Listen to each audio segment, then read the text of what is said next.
પાલનપુરમાં મુખ્યપ્રધાને passport કેન્દ્રનું ઉદ્ઘાટન કર્યું છે, જેનો લાભ બનાસકાંઠા ઉપરાંત સમગ્ર ઉત્તર ગુજરાતના નાગરિકોને મળશે। પાસપોર્ટ કેન્દ્રના ઉદ્ઘાટન પ્રસંગે કેન્દ્રીય રાજ્ય પ્રધાન હરિભાઈ ચૌધરી, આરોગ્ય પ્રધાન શંકર ચૌધરી હાજર રહ્યા હતા। તો પોસ્ટ ઓફિસના માધ્યમથી ગુજરાતમાં દાહોદ, ભુજ અને પાલનપુર એમ 3 જગ્યાએ પાસપોર્ટ કેન્દ્રો શરૂ કરાયા છે। રોજના 100 પાસપોર્ટ એટલે દર માસના 3000 નાગરિકોને પાસપોર્ટનો લાભ મળશે અને નાગરિકોને અમદાવાદના ધક્કા પણ નહીં ખાવા પડે।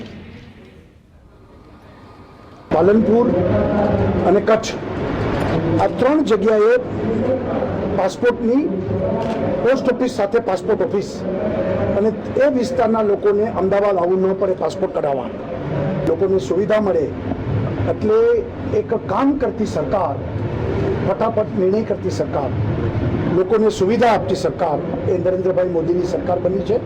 અને આજે પાલનપુરમાં આ પાસપોર્ટ ઓફિસનું ઉદ્ઘાટન